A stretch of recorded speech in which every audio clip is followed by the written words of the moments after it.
আল্লাহু আকবার। পানি বন্ধ করে দেওয়া এটা নতুন কোন তারিখ নয়। আপনি তারিখে মদিনা উঠান, আল্লাহর নবীর জন্য পানি বন্ধ করা হয়েছিল। এরপরেও মুসলমান ইসলামের পতাকা মদিনার মাটিতে বুলন্দ বালা। যদি আপনি তারিখ উঠান তো কারবালার তারিখ উঠালে আপনি পাবেন নবীর আওলাদ ইমাম হুসাইনের জন্য কারবালার প্রান্তরে পানি বন্ধ করে দেওয়া হয়েছিল। এরপরেও মুসলমান কারবালার সরজমিনে ইসলামের পতাকা বুলন্দ বালা। যদি আপনি তারিখে হিন্দুস্তান উঠান তো তারিখে হিন্দুস্তান পড়লে পারে আপনি পেয়ে যাবেন নবীর বংশধর নবীর আওলাদ খাজা গরিবের নামাজের জন্য পানি বন্ধ করা হয়েছিল। এরপরেও আপনার হিন্দুস্তানের মাটিতে ইসলামের পতাকা বুলন্দ বালা। জমিন আসমানে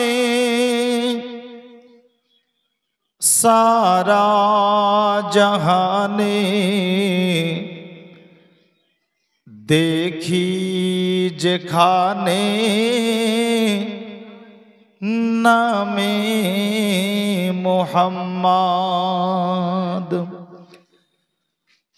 জমিন আসমানে সারা জাহানে দেখি যেখানে নামে মোহাম্মদ। দেখি যেখানে নামে মোহাম্মদ। সুমধুর আজানে পবিত্র কোরআনে মুমিনের জবানে নামে মোহাম্মদ। জমিন আসমানে সারা জাহানে দেখি যেখানে নামে মোহাম্মদ। দেখি যেখানে নামে মোহাম্মদ। তৈরি হতো না তৈরি হতো না আদম ঈসা নূহ ইব্রাহিম হযরত মুসা। তৈরি হতো না আদম ঈসা নূহ ইব্রাহিম হযরত মুসা। মিটেছে আশা হয়নি নিরাশা সকলের ভরসা নামে মোহাম্মদ। সকলের ভরসা নামে মোহাম্মদ। জমিন আসমানে সারা জাহানে দেখি যেখানে নামে মোহাম্মদ। বলুন সাল্লাল্লাহু তাআলা আলাইহি ওয়াসাল্লাম। মেরাজ রাতে ফরিস্তার সাথে চলেন জিয়ারতে আকাশের পথে। মেরাজ রাতে ফরিস্তার সাথে চলেন জিয়ারতে আকাশের পথে। পৌঁছে সিদরাতে একা হলো যেতে হলো খোদার সাথে কালামে মোহাম্মদ। হলো খোদার সাথে কালামে মোহাম্মদ। জমিন আসমানে সারা জাহানে দেখি যেখানে নামে মোহাম্মদ। দেখি যেখানে নামে মোহাম্মদ সাল্লাল্লাহু তাআলা আলাইহি ওয়াসাল্লাম। আজ মহাগ্রন্থ পবিত্র আল কোরআন হতে যে আয়াত মুকদ্দাসা আমি তেলাওয়াত করেছি, আল্লাহ তাবারক ওয়া তাআলা প্রিয় নবী সাল্লাল্লাহু আলাইহি ওয়াসাল্লামকে মক্কার সরজমিনে यानी মক্কার মাটিতে পাঠিয়েছিলেন। আর পরবর্তীতে আল্লাহ তাবারক ওয়া তাআলা সেই আপন নবীকে আদেশ করলেন, হাবিব আর তোমাকে মক্কায় থাকতে হবে না, তুমি হিজরত করে মদিনায় চলে যাও। বিশ্বনবী সাল্লাল্লাহু তাআলা আলাইহি ওয়াসাল্লাম আল্লাহর হুকুমে হিজরত করে মক্কা থেকে মদিনায় গেলেন। আর যখন নবী পাক মদিনায় গেলেন, ঠিক তখন আল্লাহ তাবারক ওয়া তাআলা এই আয়াতে মুকদ্দাসা নাজিল করলেন। এই আয়াত আপনি পবিত্র আল কোরআনে ৫ম নম্বর পারা সূরা নিসায় ১০০ নম্বর আয়াতে পাবেন।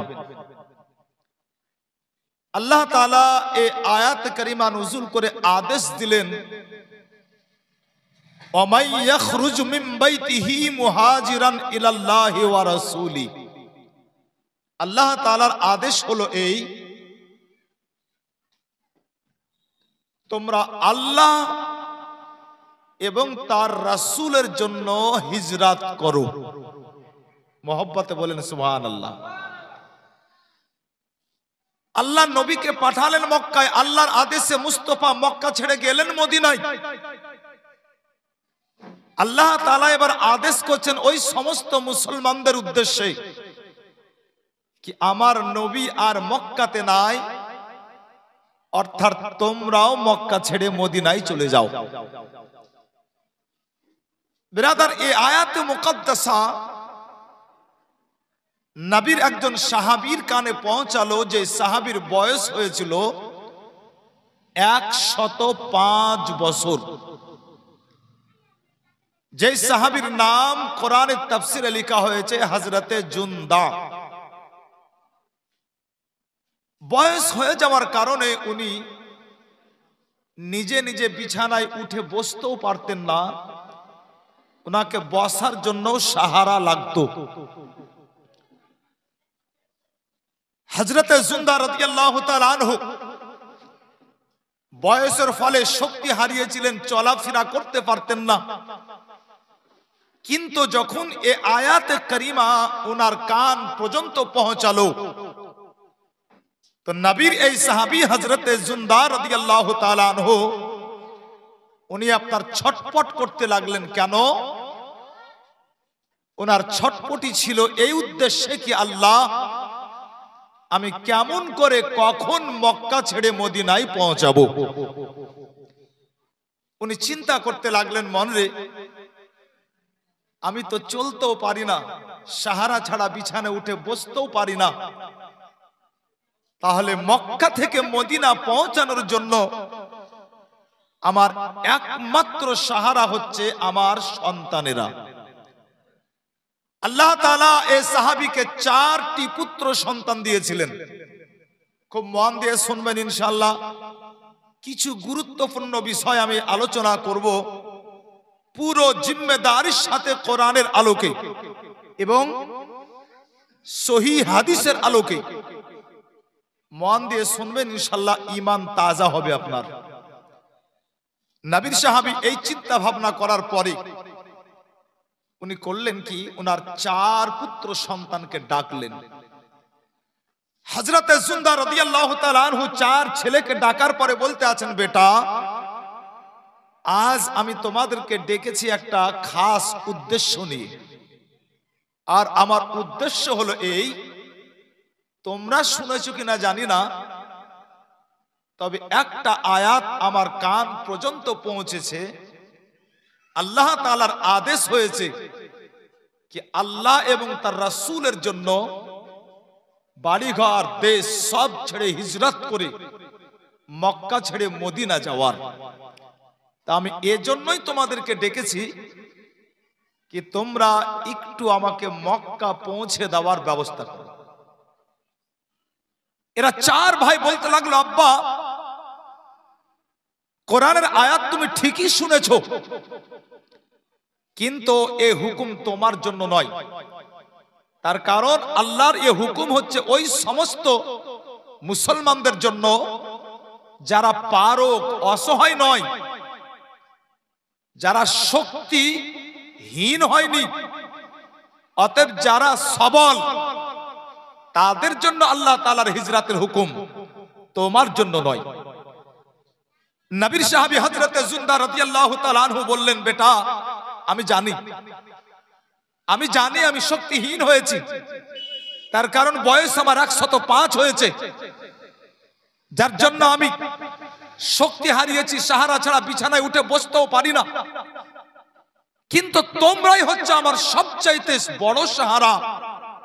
তার কারণ বাপ যখন বৃদ্ধ হয়ে যায়, ওই বাপের সবচাইতে বড় সাহারা তার জওয়ান সন্তানেরা হয়।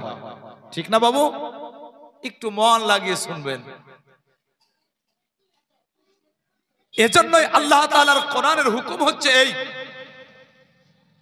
আব্বা কিংবা আম্মা, অতএব বাপ কিংবা মা, যদি দুজনের মধ্যে কেউ বৃদ্ধ হয়ে যায় বা দুজনেই বৃদ্ধ হয়ে যায়, তো তাদের সেবা করতে গিয়ে আপনি মুখে উ শব্দটাও করতে পাবেন না। এটা আমার হুকুম নয়, আল্লাহ তাআলার হুকুম। আল্লাহ তাআলা বলেন, উফফিন ওয়ালা তানহারহুমা, অতএব আব্বা মার সেবা করতে গিয়ে বিরক্ত হয়ে আপনার মুখে উ শব্দ যদি আপনি বের করেন, তাহলে আপনি কখনোই আল্লাহ তাআলাকে রাজি করতে পারবেন না। নবীর সাহাবী হযরতে জুনদা রাদিয়াল্লাহু তাআলা আনহু বলতে আছেন, বেটা যদিও আমি শক্তিহীন, চলতে পারি না, উঠে বিছানায় বসতে পারি না, কিন্তু এর পরেও তোমরাই হচ্ছে আমার সবচাইতে বড় সাহারা। তাই আজ আমি তোমাদের ডেকেছি, তোমরা চার ভাই যে করে পারো আমাকে মক্কা হতে মদিনায় পৌঁছে দাও। এরা চার ভাই বলতে লাগলো, আব্বা বয়সের সাথে সাথে শক্তি হারিয়েছো, তার সাথে সাথে তোমার বুঝ শক্তিও হারিয়েছে। দেখবেন মানুষ যখন বয়স পায়, আর বয়স পাওয়ার ফলে স্মৃতি শক্তি তার লোপ পায়, স্মৃতি শক্তি কমতে থাকে। তাই মানুষ কখনো একটা কথা বারবার জিজ্ঞাসা করে, একটা কথা বারবার বলে, মুআজ্জাজ এতে আপনার অনেক সন্তান আছে, বিরক্ত হয়ে যায়। কিন্তু আল্লাহর আদেশ হচ্ছে তুমি আব্বার বারবার একই কথা শোনার পরও তুমি বিরক্ত হবে না। জোরে বলেন সুবহানাল্লাহ। মুআজ্জাজ এরা চার ভাই বলতে লাগলো, আব্বা তোমার বয়সের সাথে সাথে তোমার বুদ্ধিও কমে গেছে, অতএব তুমি কি জানো না কোথায় মক্কা কোথায় মদিনা? 350 কিলোমিটার ব্যবধান, তোমাকে কেমন করে পৌঁছাবো? তার কারণ তখন এইরকম টাটা সুমো এরোপ্লেন ছিল নাকি আপনার চট করে পৌঁছে দিবে। অতএব এরা চার ভাই বলতে লাগলো, আব্বা আল্লাহর এই হুকুম তোমার জন্য নয়, অতএব তুমি থাকো, এই হুকুম তো তাদের জন্য যারা পারো। নবীর সাহাবী হযরতে জুনদা উনি বুঝতে পারলেন কি ওনার চার ছেলে মদিনায় পৌঁছাবে না। বড় চোট পেয়েছেন বিরাদার, বড় কষ্ট পেয়েছেন নবীর সাহাবী। তাই হযরতে জুনদা রাদিয়াল্লাহু তাআলা আনহু উনি আপনার চার সন্তানের উদ্দেশ্যে বলতে লাগলেন, বেটা তোমরা কি আর কষ্ট করে আমাকে মদিনায় পৌঁছে দিতে হবে না, তবে আজ আমি তোমাদেরকে একটা কথা শোনাবো আমার জীবনের। আমার জীবন কাহিনীর অনেক আছে, কিন্তু একটা রাত্রির কথা আজ আমি তোমাদের শোনাবো। তোমরা একটু মন দিয়ে শুনবে, তারপর উঠে যাবে, তারপর তোমাদের ইচ্ছা। তাই নাকি? হ্যাঁ বলে, তাহলে বলো। আল্লাহর নবীর সাহাবী হযরতে জুনদা রাদিয়াল্লাহু তাআলা আনহু জীবনের আপনার একটা দিনের কথা আলোচনা করতে লাগলেন। আল্লাহর কোরআনের তাফসীরের আলোকে বলছি মুসলমান কান লাগিয়ে শুনবেন। হযরতে জুন্দা নবীর সাহাবী বলতে আছেন, আমার 4 বেটা শোনো, আমি কোনো বড় লোক আমির মানুষ নই, আমি অত্যন্ত গরিব মানুষ। আমি জীবনে অনেক মেহনত করেছি, আর আমি জীবনে কত কষ্ট করেছি প্রত্যেক দিনের কথা তোমাদের শোনাবো না। আল্লাহর নবীর সাহাবী বলতে লাগলেন, হে আমার 4 বেটা শোনো, আমার জীবনের প্রত্যেক দিনের কথা আজ তোমাদের শোনাবো না, শুধুমাত্র একটা রাত্রির কথা শোনাবো। একটা রাত্রির কথা শোনার পরে তোমরা চলে যাবে। আল্লাহর নবীর সাহাবী হযরতে জুন্দা রাদিয়াল্লাহু তাআলা আনহু মুসলমান এবারে আপনার একটা রাত্রির কথা শোনাতে লাগলেন। ঘটনা কি ছিল? নবীর সাহাবী বলতে আছেন, আমার 4 বেটা শোনো, আমি একজন দিন মজুর মানুষ, আমি দিন খাটতাম, দিন খেতাম, এইরকম কষ্ট করে আমি তোমাদের লালন পালন করে বড় করেছি। হে আমার সন্তানেরা শোনো, আমি একটা দিনের কথা তোমাদের শোনাই। একদিন আমি সারা দিন জমিতে কাজ করলাম, আর সারা দিন জমিতে না খেয়ে কাজ করার পরে যখন আমি সন্ধ্যাতে বাড়িতে আসলাম, যেমনই আমি সন্ধ্যা বেলায় বাড়িতে আসলাম, তোমাদের আম্মি জান আমাকে মুখ হাত ধোয়ার জন্য পানি দিল। ওই পানি দিয়ে আমি আমার মুখ হাত ধুয়ে নিলাম। যখন আমার মুখ হাত ধোয়া হয়ে গেল, তোমাদের আম্মি জান একটি থালাতে আমাকে একটি রুটি দিল। যখন আমি থালাতে একটি মাত্র রুটি দেখলাম, আমি তোমাদের মাকে জিজ্ঞাসা করেছিলাম, হে আমার প্রাণের বিবি, আমাকে তো রুটি খেতে দিলে, কিন্তু একটি কথা বলো, আজকে আমার 4 বেটা কি খেয়েছে বলো, আজকে আমার 4 সন্তানকে তুমি কি খাইয়েছো বলো। যেমন জিজ্ঞাসা করেছিলাম, আল্লাহর নবীর সাহাবীর বিবি হযরতে জুন্দা রাদিয়াল্লাহু তাআলা আনহুর বিবি সাহেবা বলতে লাগলো, গো আমার মাথার সারতাজ, হো গো আমার স্বামী, একটা সত্য কথা আপনাকে বলছি শুনুন। ঘরের মধ্যে ময়দা বেশি ছিল না, অল্প পরিমাণে ময়দা ছিল। যেই ময়দা দিয়ে একটাই মাত্র রুটি হয়েছে। একটা রুটি তৈরি করার পরে আমি চিন্তা করতে লাগলাম, বলে আল্লাহ, এই একটি রুটি আমি কাকে দেব? যদি একটি রুটি আমার 4 বেটাকে দিই, তাহলে কিন্তু কারোই পেটটা ভরবে না। আবার একটি রুটি যদি আমি খেয়ে নিই, তাহলে আর কিন্তু কেউ খেতে পাবে না। আমি চিন্তা করতে লাগলাম, বলে আল্লাহ গো, আমার মাথার সারতাজ আমার স্বামী আমাদের জন্য কতটা কষ্ট করে, আজকে সারা দিন জমিতে না খেয়ে কাজ করতে আছে, সন্ধ্যাবেলায় যখন বাড়িতে আসবে যদি কোনো খাবার দিতে না পারি, এটা তো বড় কষ্টকর ব্যাপার। তাই তো আমি চিন্তা ভাবনা করার পরে ওই ময়দা দিয়ে রুটি তৈরি করার পরে ওই একটি রুটি আমি কাউকে দিই নাই। হে আমার স্বামী গো, না সন্তানদের দিয়েছি, না আমি নিজে খেয়েছি। একটি রুটি বড় যত্ন করে আমি আপনার জন্য রেখে দিয়েছি। যেমনই আপনার বলা, আল্লাহর নবীর সাহাবী হযরতে জুন্দা রাদিয়াল্লাহু তাআলা আনহু উনি বলতে আছেন, বলে বিবি রে, রুটির থালাটা উঠিয়ে নাও। রুটির থালাটা আপনার উঠানো হলো। বলতে আছেন, বলে বিবি রে, তাড়াতাড়ি করে চলো। বলে কোথায় যেতে হবে? বলে যেই ঘরে আমার 4 বেটা শুয়ে আছে চলো। আল্লাহর নবীর সাহাবী হযরতে জুন্দা এবারে আপনার বিবিকে সাথে করে ওই ঘরে প্রবেশ করলেন মুসলমান। যে ঘরে আপনার তার 4 বেটা আরাম করতেছিল, তারা 4 ভাই আজকে না খেয়ে যেন আপনার ঘুমিয়ে পড়েছে। আল্লাহর নবীর সাহাবী হযরতে জুন্দা রাদিয়াল্লাহু তাআলা আনহু এবারে করলেন কি মুসলমান, ওই ঘরে আপনার প্রবেশ করার পরে 4 বেটাকে ডাকতে আরম্ভ করলেন। 4 বেটাকে ডাকার পরে 3 বেটার ঘুম তো ভাঙলো, কিন্তু সব চাইতে ছোট্ট বেটার ঘুম যেন আপনার কোনো মতেই ভাঙে না। আল্লাহু আকবার মুসলমান। বিশ্ব নবীর সাহাবী হযরতে জুন্দা এবারে আপনার করলেন কি বাবু, একটি রুটিকে 4টি টুকরো করে দিলেন। আর 4টি টুকরো করে দেওয়ার পরে 3টি টুকরো 3 বেটার হাতে ধরিয়ে দিয়েছেন। আর একটি টুকরো আপনার নিজের কাছে রাখার পরে সবচাইতে ছোট্ট বেটা বারবার ডাকার পরেও যার ঘুমটা ভাঙে নাই, ওই বেটাকে আপনার নিজের কোলে নিল। আর নিজের কোলে নেওয়ার পরে হযরতে জুন্দা রাদিয়াল্লাহু তাআলা আনহু যেন বড় মোহব্বতে নিজের হাতে ওই রুটির টুকরোটা আপনার ছোট্ট বেটাকে খাইয়ে দিল। একটি রুটি আপনার 4 ভাগ করার পরে 4 বেটাকে খাইয়ে দেওয়ার পরে আল্লাহর নবীর সাহাবী ছেলেদের ঘর থেকে বেরিয়ে এবার বিবিকে বলতে আছেন, বলে বিবি রে, আর তো ঘরের মধ্যে কোনো খাবার নাই। বলে না, হে আমার প্রাণের বিবি, আজকে খাবার লাগবে না, আমি একটি রুটি 4 বেটাকে খাইয়ে দিয়েছি, আজকে তারা খেলো, আজকে যেন আমার পেটটা পূর্ণ হয়ে গিয়েছে। হে আমার প্রাণের বিবি, 1 গ্লাস পানি আমাকে দাও। বিবি সাহেবা পানি দিল বেরাদার। আল্লাহর নবীর সাহাবী হযরতে জিন্দা রাদিয়াল্লাহু তাআলা আনহু এক গ্লাস পানি পান করার পরে শুয়ে পড়লেন। আল্লাহু আসসামাদ বেরাদার, যা হযরতে জিন্দা রাদিয়াল্লাহু তাআলা আনহু এই ঘটনা আপনার পুরো শুনিয়ে দিয়েছেন চার বেটাকে। বলতে আছেন, আমার চার বেটা, আমি তোমাদের বড় করার জন্য জীবনে কত কষ্ট না করেছি। আমি প্রত্যেক দিনের কষ্টের কথা আমি তোমাদের শোনালাম না, জীবনের একটা দিনের ঘটনা আজ আমি তোমাদের শোনালাম। হে আমার চার বেটা শোনো, আমি তোমাদের বদলা চাই না। জীবনে কত কষ্ট করেছি, প্রত্যেক দিনের বদলা আমি তোমাদের কাছ থেকে চাই না। ওই একটা রাত্রির বদলা চাই, যেই রাত্রিতে আমি নিজে পানি পান করে শুয়েছিলাম, কিন্তু একটি রুটি আমি তোমাদের চার ভাইকে খাইয়ে দিয়েছিলাম। যদি পারো তোমাদের চার ভাইয়ের মধ্যে কেউ আমাকে ওই একটা রাত্রির বদলা দিতে পারবে? এরা চার ভাই আপনার মাথা নিচু করলো। চার ভাই মাথা নিচু করার পরে বলতে আছে, আব্বা গো, আমরা বড় ভুল করে দিয়েছি।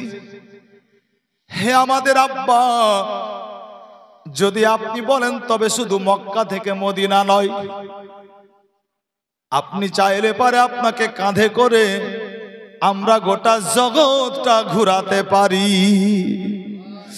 আল্লাহর নবীর সাহাবী হযরতে জিন্দা বলতে আছেন, আমার চার বেটা শোনো, গোটা জগৎ দেখার বাসনা নাই, গোটা জগৎটা আমি দেখতে চাই না, শুধুমাত্র আমি ওই নবীকে দেখতে চাই যে নবীকে ঈমান সহকারে দেখলে জান্নাতি হওয়া যায়। মুআজ্জাজ, নবীকে শুধু দেখলেই হবে না। আবু জেহেলও নবীকে দেখেছিল, কিন্তু আবু জেহেল কোনোদিন জান্নাতে যাবে না। উতবা দেখেছিল, সাইবা দেখেছিল, কিন্তু এরা কখনোই আল্লাহর জান্নাতে যাবে না। জান্নাতে আবু বকর যাবেন, জান্নাতে উমর যাবেন, জান্নাতে উসমান যাবেন। এজন্যই কি তারা দেখার পরে ঈমান এনেছিল, আর তাদের অন্তরে আমার নবীর মুহাব্বত ভরা ছিল। ঈমান এনেছিলেন ওনারা, এবং সাথে সাথে আপনার তাদের অন্তরে নবীর মুহাব্বত ছিল। মুহাব্বত কেমন ছিল? আজ মুহাব্বতের একটা কথা শুনিয়ে আপনার আগে বাড়বো। একবার দরুদ পড়ুন তো, আল্লাহ।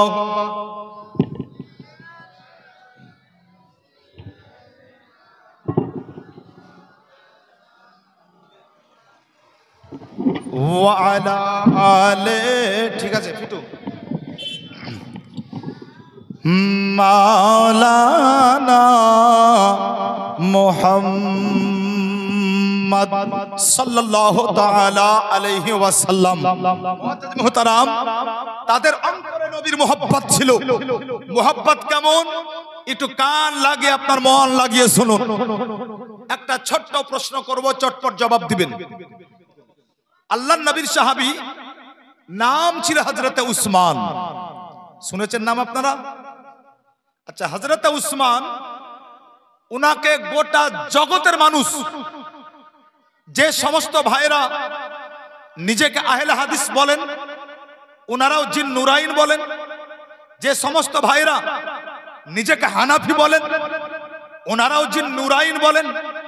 যে সমস্ত ভাইরা নিজেকে সালাফি দাবি করেন, ওনারাও হযরতে উসমান গনিকে জিন নুরাইন বলেন। এবার আজ আপনাদের একটা জিনিস শিখিয়ে দিচ্ছি, একটু এটা মাশাআল্লাহ জানার চেষ্টা করবেন। এ নওজওয়ান কান খুলে শোনো। জিন নুরাইন আসলের বাংলা কি? এটা তো আরবি ভাষা, এর বাংলা কি? এর বাংলা হচ্ছে জোড়া নূর। জোরে বলেন সুবহানাল্লাহ। এর বাংলা হচ্ছে জোড়া নূর। আচ্ছা, জগতে এত টাইটেল থাকার পরেও হযরতে উসমান গনির টাইটেল জিন নুরাইন কেন হলো, এটাও জানা দরকার। আকা মুস্তাফার 4 মেয়ে, কিন্তু জামাই 3টা। 4টা মেয়ে, জামাই কেমন করে 3টা?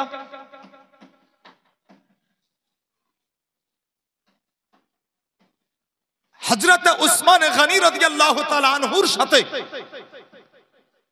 আমার নবী পাকের দুই মেয়ের বিয়ে হয়েছিল। আচ্ছা, এটা একটা মশলা, খুব মন দিয়ে শুনেন। যদি একই মায়ের পেটের আপনার দুই বোন হয়, তাহলে একসাথে আপনি বিবাহতে রাখতে পারবেন না।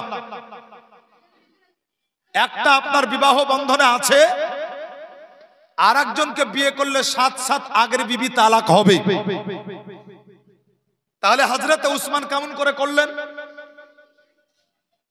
তো প্রথম বিবির ইন্তিকালের পরে, yani নবী পাক যে মেয়ের সাথে হযরত উসমানের প্রথমে বিয়ে দিয়েছিলেন, ওই মেয়ের ইন্তিকালের পরে আল্লাহর নবী আরেকজন মেয়ের সাথে হযরত উসমানের বিয়ে দিয়েছিলেন। আর যেই দিন থেকে নবী পাকের দুই মেয়ের সাথে হযরত উসমানের বিয়ে হলো, তো জগৎ বলতে লাগলো জোড়া নূরের অধিকারী। মজাজ, খুব নাজুক পয়েন্ট, গুরুত্বপূর্ণ পয়েন্ট। যেই নবীর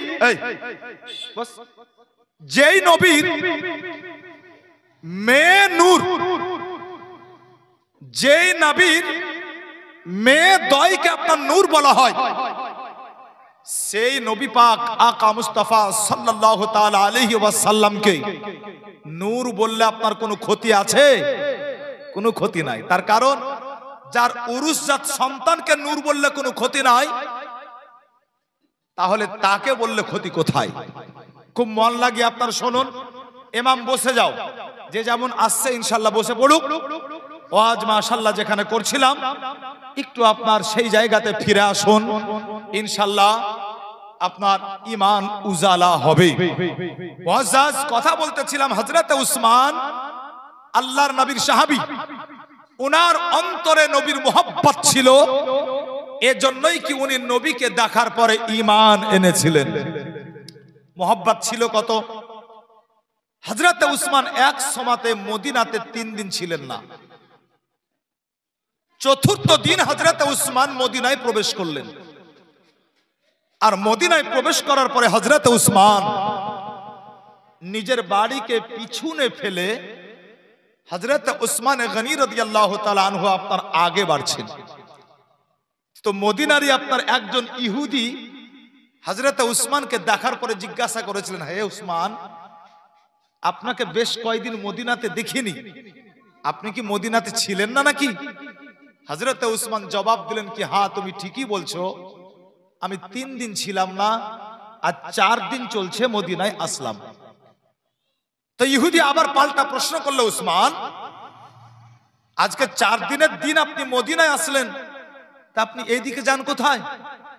মানুষ তো কোথাও সফরে গেলে, কোথাও ঘুরতে গেলে যখন আসে তো আগে নিজের বাড়িতে যায়, তা আপনি বাড়িকে পিছনে ফেলে আপনি এদিকে কোথায় যান?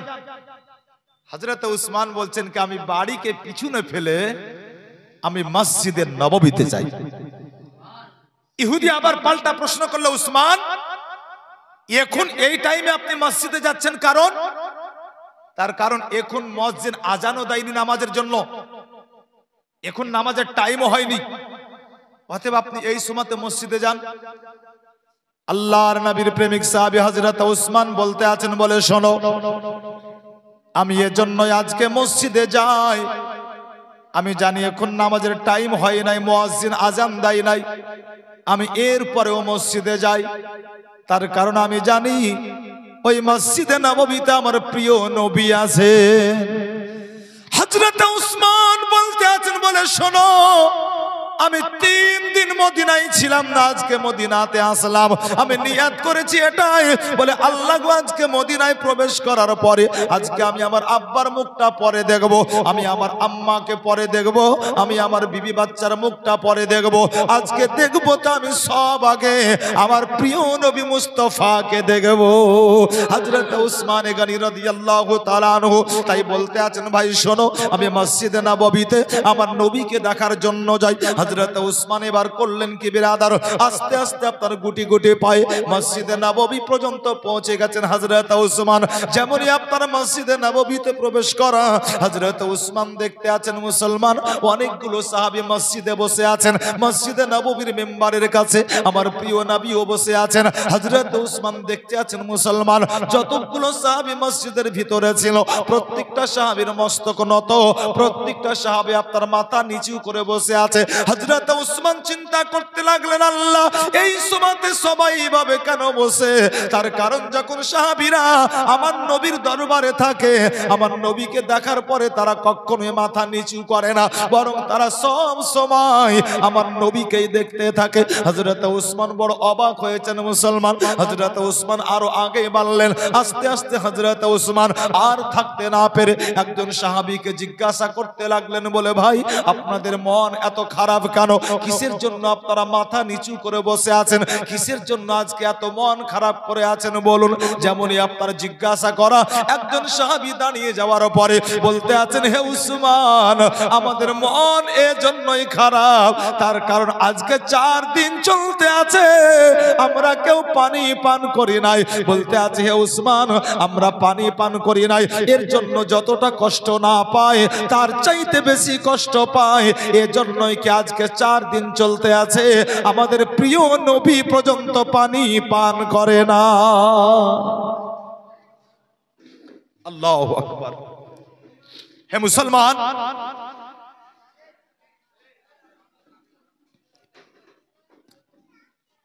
হযরত উসমান গনি রাদিয়াল্লাহু তাআলা আনহু কে সাহাবী বলতে আছেন, উসমান আমরা এজন্যই কষ্ট পাই, আজকে 4 দিন চলতে আছে আমরা কেউ পানি পান করি নাই। হে উসমান আমরা পানি পান করি নাই, এর জন্য যতটা না কষ্ট পাচ্ছি তার চাইতে বেশি কষ্ট পাচ্ছি, তার কারণ আমাদের প্রিয় নবী আজ 4 দিন চলছে পানি পান করে নাই। হযরত উসমান জিজ্ঞাসা করলেন, কেন? তো সাহাবী উত্তর দিতে আছেন, উসমান আপনিও জানেন এই মদিনার চত্বরে একটাই মাত্র কুয়া আছে যেই কুয়ার পানি পান করার উপযুক্ত, বাকি কুয়ার পানি পান করার উপযুক্ত নয়। এবং আপনি এটাও জানেন ওই কুয়ার মালিক কোনো মুসলমান না, ওই কুয়ার মালিক হচ্ছে একজন ইহুদি। ইহুদি পাবন্দি লাগিয়েছে, বলে শোনো এই কুয়া হতে পানি উঠাবে ইহুদি পান করবে, এই কুয়া হতে পানি উঠাবে নিবে, এই কুয়ার পানি একজন নসরানি পান করবে, এই কুয়া হতে পানি উঠাবে, এই কুয়ার পানি একজন মাজুসি পান করবে, এই কুয়া হতে পানি একজন পশু পান করবে, পাখি পান করবে। কিন্তু শোনো এই কুয়া হতে পানি আমি মুসলমানকে উঠাতে দিব না, অতএব এই কুয়ার পানি না মুসলমান না মুসলমানের নবীকে পান করতে দেব। মুসলমান বুঝা কি গেল? আল্লাহু আকবার। পানি বন্ধ করে দেওয়া এটা নতুন কোন তারিখ নয়। আপনি তারিখে মদিনা উঠান, আল্লাহর নবীর জন্য পানি বন্ধ করা হয়েছিল। এরপরেও মুসলমান ইসলামের পতাকা মদিনার মাটিতে বুলন্দ বালা যদি আপনি তারিখ উঠান তো কারবালার তারিখ উঠালে আপনি পাবেন নবীর আওলাদ ইমাম হুসাইনের জন্য কারবালার প্রান্তরে পানি বন্ধ করে দেওয়া হয়েছিল। এরপরেও মুসলমান কারবালার সরজমিনে ইসলামের পতাকা বুলন্দ বালা যদি আপনি তারিখে হিন্দুস্তান উঠান তো তারিখে হিন্দুস্তান পড়লে পারে আপনি পেয়ে যাবেন নবীর বংশধর নবীর আওলাদ খাজা গরিবের আওয়াজের জন্য পানি বন্ধ করা হয়েছিল। এরপরেও আপনার হিন্দুস্তানের মাটিতে ইসলামের পতাকা বুলন্দ বালা। এ পানি বন্ধ করা আপনার নতুন কোন সিস্টেম নয়, বহু পুরাতন সিস্টেম। কিন্তু এরপরেও ইসলামকে থামানো যায়নি। দিন ইসলামের চর্চা দিন দিন বাড়ছে। ইনশাআল্লাহ কিয়ামত পর্যন্ত দিন ইসলামের চর্চা আরো বাড়বে। বলেন আলহামদুলিল্লাহ। বাড়বে কেন? এজন্যই কি দুনিয়াতে যত দিন আছে সব দিন বাতিল, একমাত্র দিন ইসলামটাই হচ্ছে আমার আল্লাহ তাআলার কাছে গ্রহণযোগ্য দিন। আর এই দিনের যারা অনুসারী তাদেরকে বলা হয় মুসলমান। হযরত উসমান তাই যখন শুনলেন কি ইহুদি পাবন্দি লাগিয়েছে, নবীর জন্য পানি দিবে না। হযরত উসমান তাড়াতাড়ি করে বাড়িতে আসলেন। হযরত উসমান বাড়িতে আসার পরে আলমারি খুললেন, টাকা নিলেন। হযরত উসমান চললেন ইহুদির কাছে, বলতে আছেন ইহুদি কুয়া বিক্রি করবে। ইহুদি জিজ্ঞাসা করতে লাগলো, উসমান কোন কুয়া? বলে ওই কুয়া যে কুয়া হতে পানি আমরা উঠাই পান করি। ইহুদি বলতে আছে উসমান ওই কুয়া বিক্রি নাই। হযরত উসমান বলতে আছেন আল্লাহর কসম, আজকে আমি উসমান আজ আল্লাহর কসম করে বেরিয়েছি, আজ কুয়া কিনবো তবেই ছাড়বো। ইহুদি বলতে আছে উসমান যেখানে কুয়া আমি বিক্রি করব না, আপনি কিনবেন কেমন করে? হযরত উসমান বলতে আছেন, বলে শোনো আমার নবীর ইজ্জতের কসম, আজ আমি কুয়া কিনবো তারপরে ছাড়বো।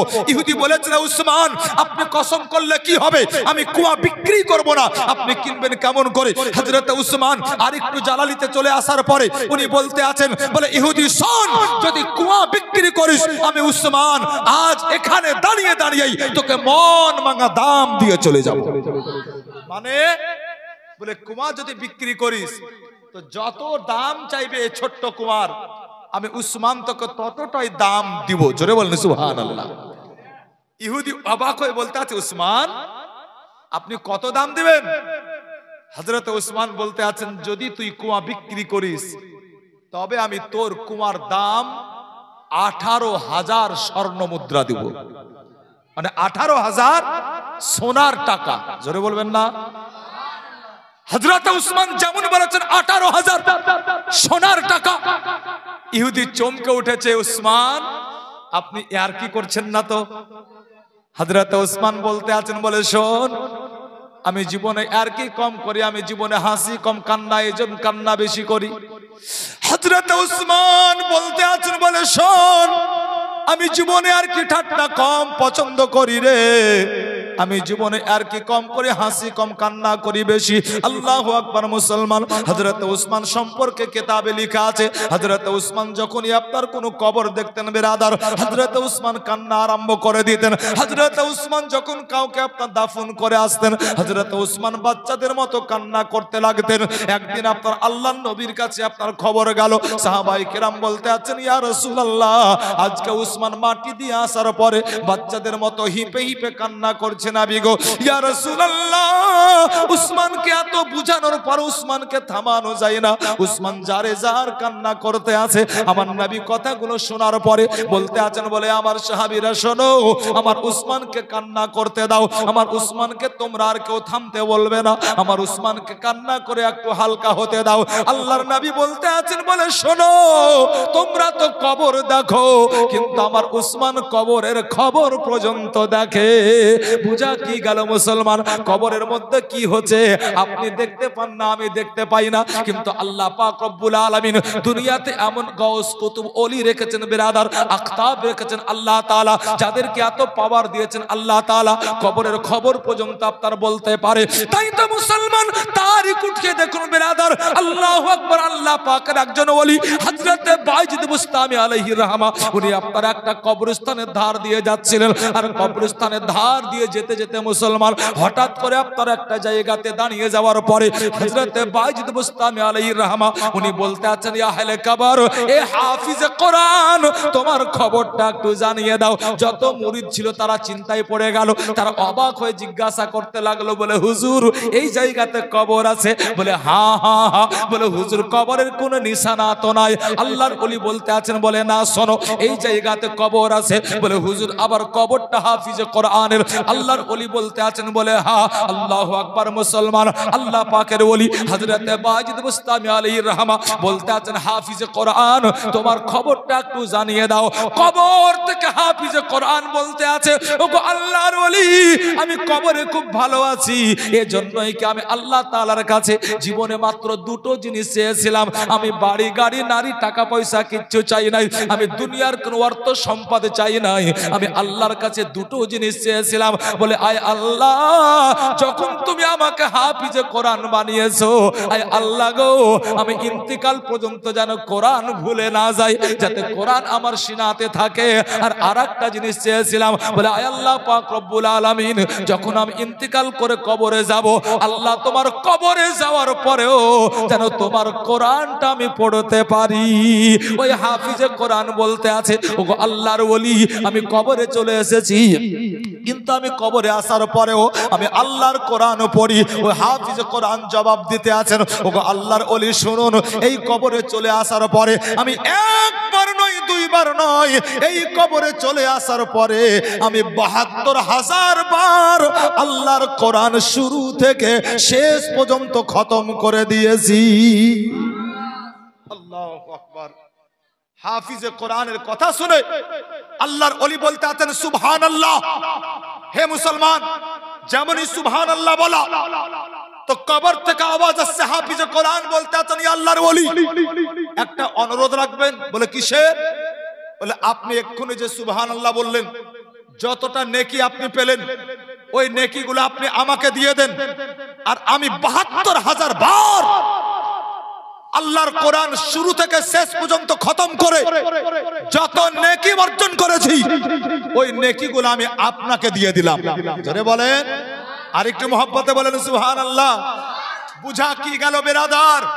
একজন ব্যক্তি ইন্তেকালের পরে আল্লাহু আকবার তার আপনার নিজস্ব আমল তো বন্ধ হয় হে মুসলমান, কিন্তু একজন জীবিত ব্যক্তি দুনিয়াতে থেকে যদি সুবহানাল্লাহ বলে তো জমিন ও আসমানের মধ্যে যত ফাঁকা জায়গা আছে এগুলো আল্লাহ তাআলা বড় দয়া করে নেকিতে পরিপূর্ণ করে দেন। অতএব এর লাভ আছে মুসলমান। আলোচনা করতেছিলাম হযরত উসমান, ইহুদিকে বলতে আছেন 18,000। ইহুদি বলতে আছে উসমান আর কি করছেন না তো? বলে না। পকেট থেকে টাকা বের করলেন, ইহুদিকে দিয়েছেন। ইহুদি টাকা গণনা কমপ্লিট করলো। হযরত উসমান জিজ্ঞাসা করছেন কম তো নয়? বলে না। বলে তাহলে কুয়া বিক্রি? ইহুদি বলতে আছে উসমান কুয়া বিক্রি করতে পারি, তবে আর একটা শর্ত আছে আমার। আর একটা শর্ত কি? আর একটা শর্ত হলো এটাই, এই কুয়া হতে মুসলমান প্রত্যেকদিন পানি উঠাবে না। যেদিন মুসলমান উঠাবে সেই দিন আমরা উঠাবো না, আর যেই দিন আমরা উঠাবো সেই দিন কিন্তু মুসলমান উঠাবে না। যদি আপনি এই শর্ত মানেন তবেই কুয়া বিক্রি করব, তা না হলে দুনিয়ার সব টাকা দিলেও বিক্রি করব না। হযরত উসমান বলছেন যা, আমি তোর শর্তই মেনে নিলাম, এবার তো বিক্রি? বলে হ্যাঁ। তাহলে কাল থেকে পাঠিয়ে দিবেন, কাল উঠাবে ওরা, কাল আপনার ভাইয়েরা এসে পানি নেবে। হযরত উসমান বলতে আছেন ইহুদি একটা অনুরোধ রাখবি? বলে কি? বলে ঠিক আছে, মুসলমান কালকে আসবে, কুয়া হতে পানি উঠাবে, কিন্তু আমার কাছে একটা ছোট্ট পানির পিয়ালা আছে, আজকের মতো এক লোটা এক পিয়ালা পানি দিবি? জোরে বলেন সুবহানাল্লাহ।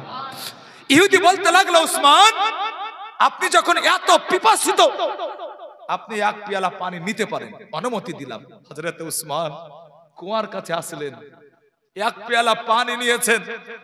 আল্লাহু আকবার। নবীর প্রেমিক, নবীর প্রেম কেমন হয় হে মুসলমান, দিল লাগিয়ে শুনুন।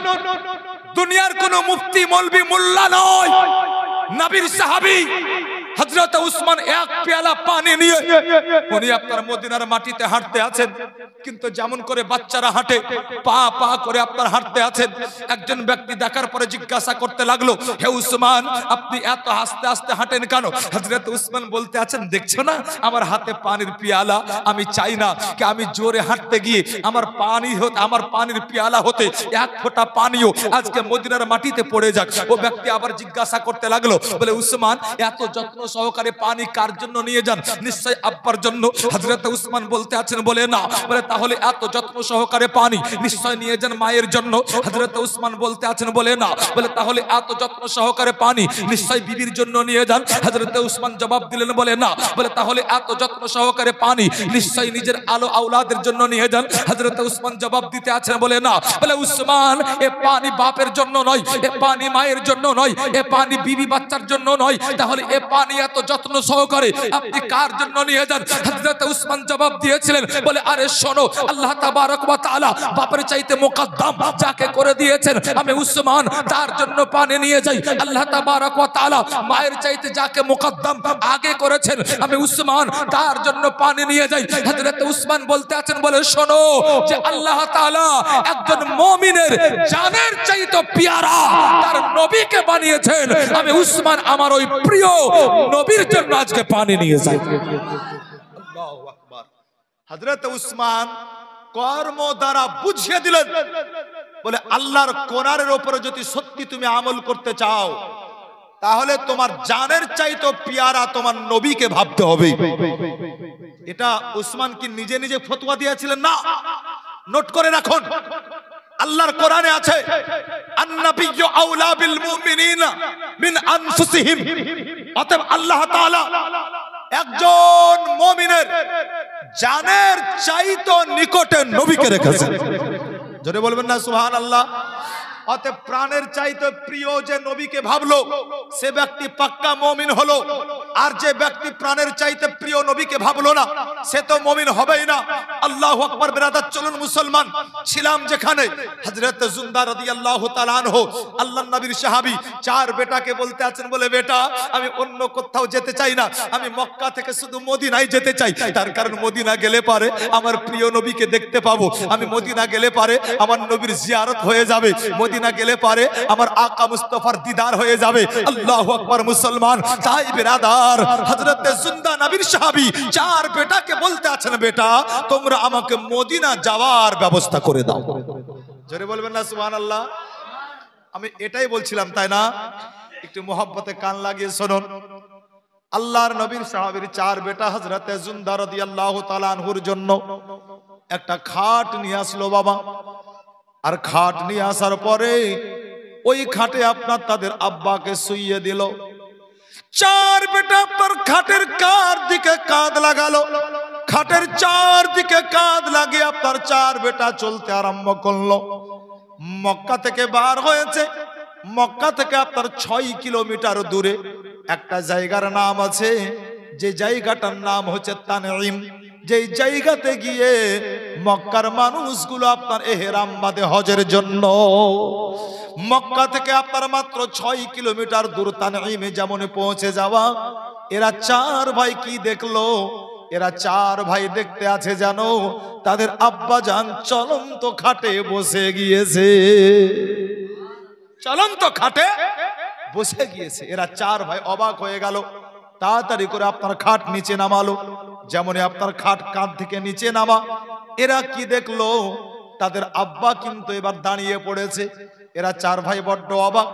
আব্বা সাহারা ছাড়া বিছানায় বসতে পারতো না, 105 বছর বয়স হয়েছে, সাহারা ছাড়া বসার ক্ষমতা ছিল না, কিন্তু আজকে আব্বা কেমন করে দাঁড়িয়ে যায়? এরা অবাক হয়ে আপনার নিজেদের আব্বার দিকে তাকাতে লাগলো।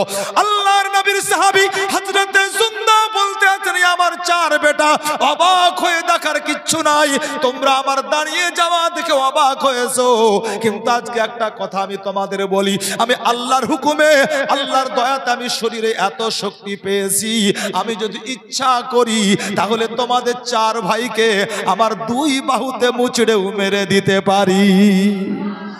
এরা চার ভাই অবাক হয়ে জিজ্ঞাসা করতে লাগলো, আব্বা হঠাৎ করে মাত্র 6 কিলোমিটারের ব্যবধানে এত শক্তি তুমি কেমন করে পেলে? এত শক্তি তোমার কেমন করে হলো? আল্লাহর নবীর সাহাবী হযরত জুনদা বলতে লাগলেন ঘটনা যা আল্লাহর কোরআনের তাফসিরে আছে।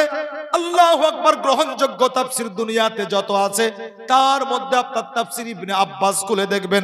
তাফসির ইবনে আব্বাস কিন্তু যাত্রার করা নয়, ওটা হচ্ছে আল্লাহর নবীর চাচাতো ভাই যিনি সম্পর্কে ছিলেন। তাফসির ইবনে আব্বাস যিনি করেছেন উনি নবীর রক্ত, নবীর আপন চাচাতো ভাই হযরত আব্দুল্লাহ ইবনে আব্বাস।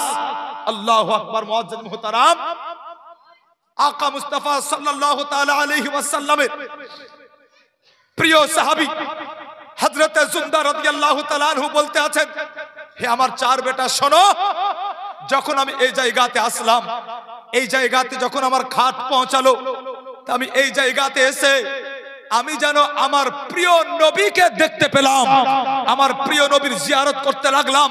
যখন আমার প্রিয় নবীকে দেখলাম, আমি আল্লাহ তাআলাকে বলতে লাগলাম, ইয়া আল্লাহ, যখনই তোমার নবীকে দেখেছি, তোমার নবীর সম্মানের জন্য আমি দাঁড়িয়ে পড়েছি। হে আল্লাহ, যখনই তোমার নবীর দ্বারে গিয়েছি, তোমার নবীর সম্মানের জন্য হাত বেঁধে আমি দাঁড়িয়ে গিয়েছি, কিন্তু ইয়া রব্বে কায়নাত, আজ তো তোমার নবীর সামনে, কিন্তু আমি জুনদা, আমি শক্তিহীন হয়েছি, আমি খাটে শুয়ে আছি। হে রব্বে কায়নাত, আজ তোমার নবীকে দেখেও দাঁড়াতে পারি না।